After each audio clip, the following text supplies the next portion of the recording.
एक ऐसा सन्यासी जो अपने वैराग्य, ज्ञान, विवेक, ध्यान, साधना की सुगंध से प्राणी मात्र को आत्मानंद की अनुभूति करा रहा है। एक ऐसा प्रवचनकार जिसके प्रवचन श्रवण के लिए हर जाति, संप्रदाय, समाज, क्षेत्र के लोग आतुर रहते हैं। एक ऐसा आत्मार्थी संत जो श्रमण संस्कृति की लौ को भौतिकता की चकाचौंध में भी निरंतर प्रज्वलित रखने हेतु संकल्पित है। एक ऐसा आध्यात्म योगी जो अपनी ध्यान साधना के द्वारा पूरे विश्व को सुख, शांति, समृद्धि का मार्ग दिखा रहा है। एक ऐसा महासाधक जो भारतीय ऋषि परंपरा को पुष्ट रखते हुए साधनारत है। एक ऐसा समाज सुधारक जो अपनी परंपराओं के निर्वहन के साथ सामाजिक विसंगतियों, कुरीतियों, आडंबरों पर वैज्ञानिक तरीके से प्रहार कर रहा है। ऐसे महान व्यक्तित्व का नाम है आचार्य सम्राट पूज्य श्री शिव मुनि जी महाराज साहेब।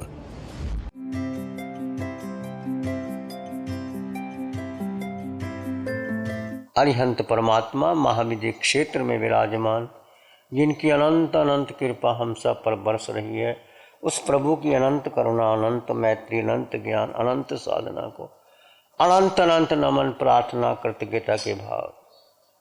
शासनपति भगवान महावीर, जिनका धर्म शासन, धर्म संघ, धर्म तीर्थ में हम सब धर्म का अमृत पान कर रहे हैं, उनकी वाणी सुन रहे हैं, उनके द्वारे हुए मार्ग पर चल रहे हैं। प्रभु सिद्ध बुद्ध और मुक्त हो गए हैं, परंतु प्रभु की वाणी, प्रभु का ज्ञान, प्रभु की साधना, प्रभु की मैत्री इस पंचम काल में मिथ्यात्व भरे युग में हमें मार्गदर्शन देती है। हम भी संसार सागर से पार होकर के सिद्ध बुद्ध और मुक्त हो सकते हैं। प्रभु को अनंत अनंत नमन, प्रार्थना, कृतज्ञता के भाव। हमने यज्ञ में आहुतियाँ देनी है। जब कोई यज्ञ होता है तो उसमें आहुतियाँ देती। किसकी आहुति देनी है? हमने मिथ्यात्व की, अज्ञान की, मोह की, राग द्वेष की, क्रोध की, मान की, माया की, लोभ की। इस प्रकार की ग्रंथि है, इस प्रकार की भावना, इस प्रकार का वृत्ति है, उसको छोड़ने का पुरुषार्थ कीजिए। और ये केवल 1 घंटे का, 2 घंटे का प्रवचन नहीं, ध्यान नहीं, निरंतर निरंतर 24 घंटे उठते बैठते, चलते सोते, कि चारों ओर से अपने आप को दग्ध कर देना, जला देना, भस्म कर देना। किसको? जो हमारी जन्मों जन्मों की वृत्तियां पड़ी हुई हैं। मिथ्यात्व, मिथ्यात्व क्या है? सबसे बड़ा मिथ्यात्व क्या है? कि हम जीव अपने को ही भूल गया, मैं हूँ कौन। जब तुम कहीं विदेश में जाओ या अपने देश में जाओ या किसी जगह यात्रा करो, आपको पता ही नहीं मुझे जाना कहाँ है, मेरा घर कौन सा है, तो क्या कैसे यात्रा पूरी करोगे? तो जीव अपने को ही भूल गया। इस कारण सबसे बड़ा मिथ्यात्व, और अपने को भूल करके सारी शक्ति उसने इस पिंड को दे दी। ये पिंड पर आया है। पिंड को अपना मानना सबसे बड़ा अज्ञान है, मिथ्यात्व है और मोह। इसकी हमें मिथ्यात्व जब आता है तो राग द्वेष, क्रोध, मान, माया, लोभ, 18 पाप सन अपने आप आ जाते। एक मिथ्यात्व को तोड़ दो, एक पिंड का मुंह तोड़ दो, तो धीरे धीरे अनंत कर्म क्षय होते चले जाएंगे, क्षय होते चले जाएंगे। इस बात का आप अच्छी तरह समझो। हे छोड़ दिया मिथ्यात्व, अज्ञान और मोह। ये जानना क्या है? मैं कौन हूँ? किस लिए मैं संसार में आया हूँ? मेरा अस्तित्व क्या है? मैं कौन हूँ? मैं कहाँ से आया हूँ? मुझे जाना कहाँ है? मेरा स्वरूप क्या है? मैं अनादिकाल से भटक रहा हूँ। अनादि अनंत काल हो गए भटकते भटकते। मुझे क्यों भटका? कि मुझे अपने ही स्वरूप का, अपने ही घर का, अपने ही मन का पता ही नहीं। मुझे जीव को अपना ही बोध नहीं है। इस बोध के लिए, जानने के लिए भगवान की वाणी, जिन वचन जो प्रतिदिन आप सुन रहे हैं, अरिहंत की वाणी, वीतराग साधिका निशा जी के मुखारबिंद से एक एक शब्द, एक एक वाक्य चोट करता है। भगवान बार बार कहते हैं, पूछो अपने आप को, मैं कौन हूँ, क्या स्वरूप है मेरा, किस लिए मैं आया, जाना मुझे कहाँ है, मेरी मंजिल कहाँ है, मैं क्यों भटक रहा हूँ, मंजिल मेरी पता ही नहीं मुझे, तो ऐसे ही भटक रहा है। घर परिवार समाज रिश्ते नाते, माता पिता बहन भाई, मेरा कोई माता नहीं, पिता नहीं, बहन नहीं, भाई नहीं, मेरा कुछ है ही नहीं। जिसको अपना मान लिया वो मेरा है नहीं, तो कैसे हम उसको अपना जाने और अपना आप समझें। तो जान मैं कौन हूँ, ये बार बार प्रश्न करो, फिर तो एकदम उत्तर नहीं मिलेगा, क्योंकि अनादिकाल का मिथ्या तो भारी है। मैं कौन हूँ आप नाम दे दोगे, आप आकार बता लोगे, अपना गोत्र बता दोगे, अपना जाति लिंग परंपरा, इसका कोई संबंध नहीं है इससे। जीव से ना जीव की गति है, ना जाति है, ना लिंग है, ना परंपरा है।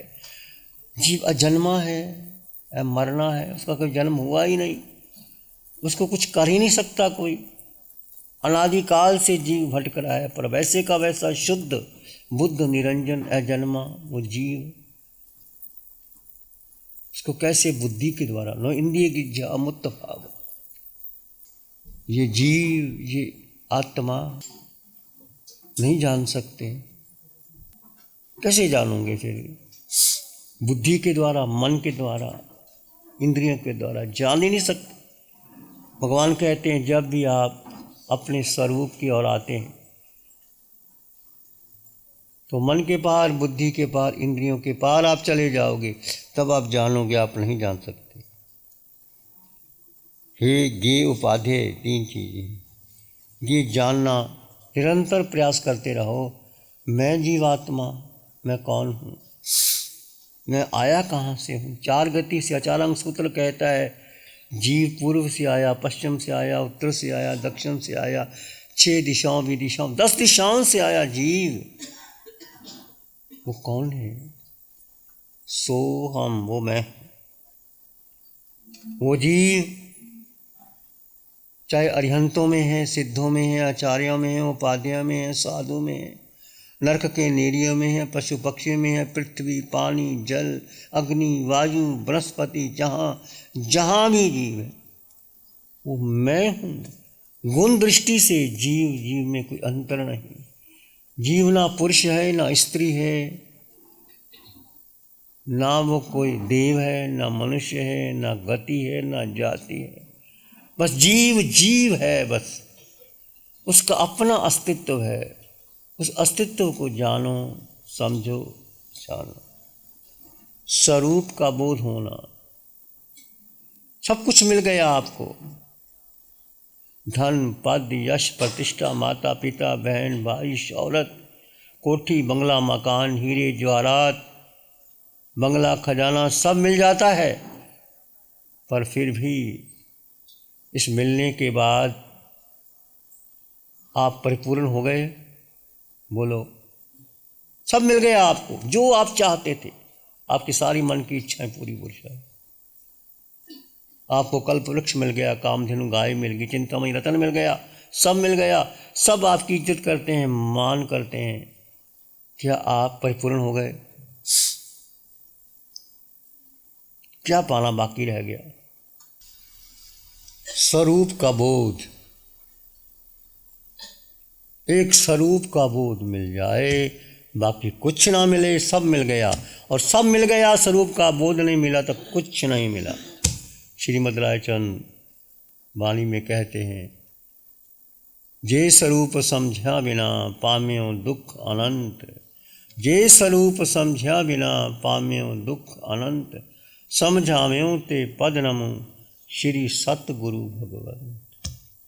इस स्वरूप का बोध, मुझे अपना बोध पता नहीं, मैं हूँ कौन, मैं जीव हूँ, अष्टगुणों से युक्त हूँ, मैं कहाँ कहाँ से भटक गया, ये बोध नहीं, ये पता ही नहीं।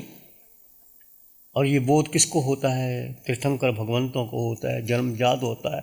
वो स्वयं सब बुद्धानंग होते हैं। तीर्थंकर भगवान को कहते हैं बुद्धानंग बुह्यानंग मुत्तानंग मयिगानंग स्वानुनंग।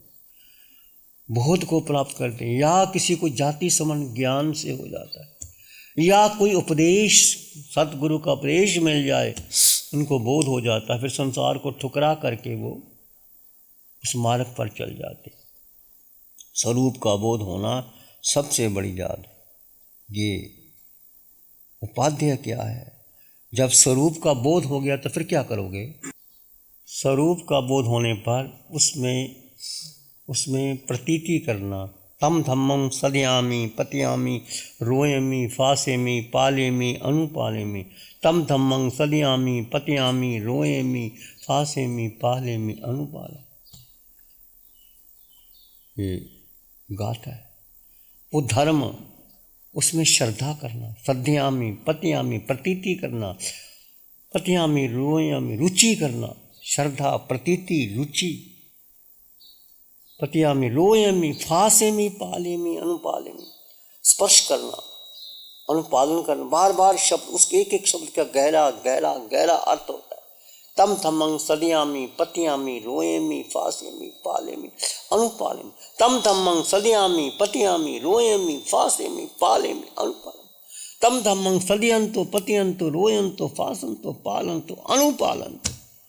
उसमें डूब जाना, सत्य को जानना, उसमें डूबना, उसमें प्रतीति करना, उसमें रुचि करना, उसमें एक मेघ हो जाना। अट्ठी मास मज्जानुरत्ते। धर्म क्या है? जैसे हमारे शरीर में ये हड्डी, मांस, मज्जा, रक्त एक मेघ मिले हुए हैं, एक मेघ मिले हुए हैं।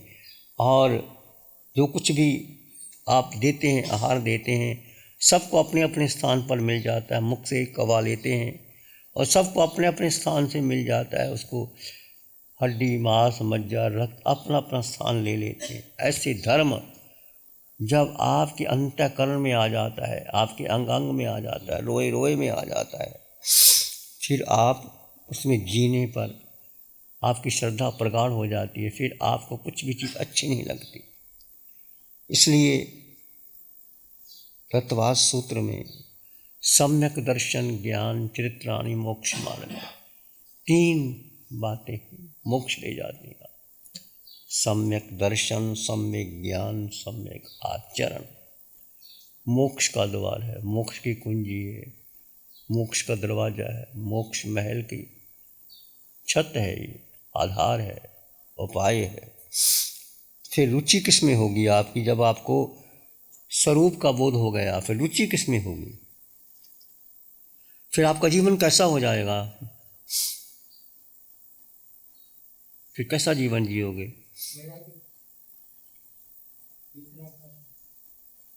फिर आपको घर, परिवार, समाज, देश में कुछ भी घटे, आपको कुछ चिंता नहीं रहेगी। आप उसमें रुचि नहीं लेंगे, आपका वैराग्य बढ़ जाएगा।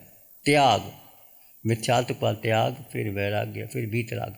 त्याग, वैराग्य और वीतराग। भगवान बार बार रमाते, त्याग करो। किसका? मिथ्यात्व का, मोह का, अज्ञान का, जन्मों जन्मों का जो मिथ्यात्व भरा पड़ा है, मोह भरा पड़ा है, उसका त्याग करो। मिथ्यात्व, मोह का अज्ञान, मुझे अपना ही पता नहीं मैं हूँ कौन।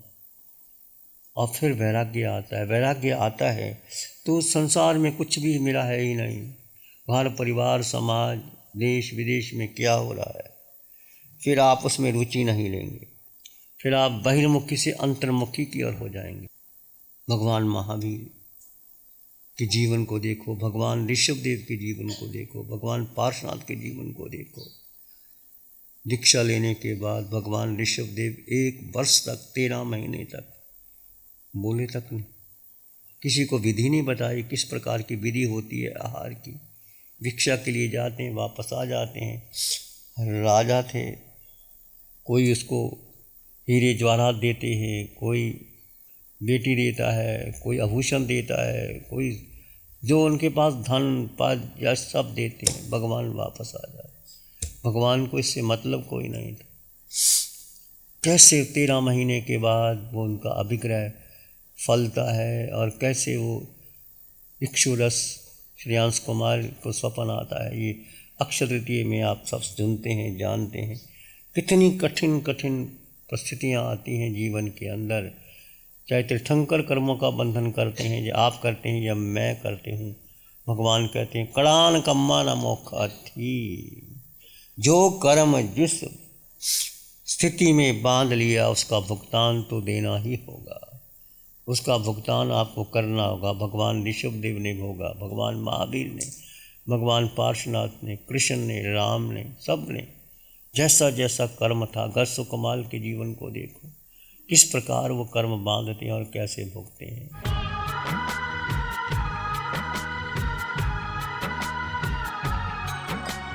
ध्यान करें थोड़ी देर के लिए, आंखें बंद, मन वचन काया शांत, शरीर शांत, विचार शांत, सृष्टि शांत, वातावरण शांत, हर दिशा हर किनारा शांत शांत शांत। सर के सिरे से पांव के अंगूठे तक अपने भीतर शुद्ध चेतना का एहसास कीजिए। तुम मात्र मात्र मात्र आत्मा हो, मात्र मात्र आत्मा।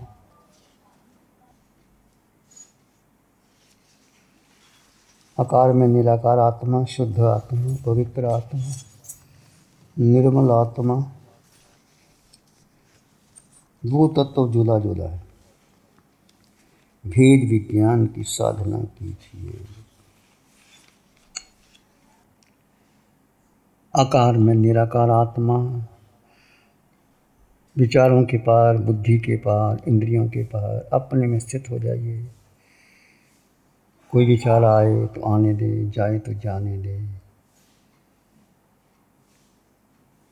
श्वास का सहारा ले सकते हैं, सोहम का सहारा ले सकते हो, अन्यथा अपने आप में बने रहें।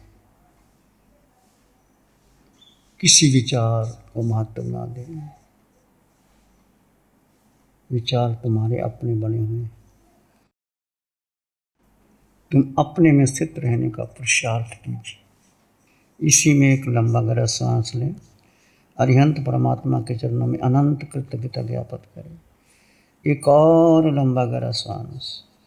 अरिहंत परमात्मा के चरणों में नमन और वंदन दोनों हाथों आंखों पे ले जाएं। हल्का सा स्पर्श, धीरे से आंखें खोल सकते हैं। नमो अरिहंतानंद, नमो सिद्धानंद, नमो आयरियानंद, नमो अवजायनंद, नमो लोय सब साहुनंद, धम्म मंगल मुकीठम, अहिंसा संयमो तमो देवावित्तं नमं संते, जस धम्मे श्यामनो, श्री चत्तारी मंगलम, आरहंता मंगलम, सिद्धा मंगलम, साहु मंगलम, केवली पाणत्तो, धम्म मंगलम, चत्तारी लोगोत्तम, आरहंता लोगोत्तम, सिद्धा लोगोत्तम, साहु लोगोत्तम, केवली पाणत्तो, धम्मो लोगोत्तम, चत्तारी शरणं पवज्जामि, अरहन्ते शरणं पवज्जामि, सिद्धे शरणं पवज्जामि, साहु शरणं पवज्जामि, केवली पाणत्तं धम्मं शरणं पवज्जामि। चारे शरण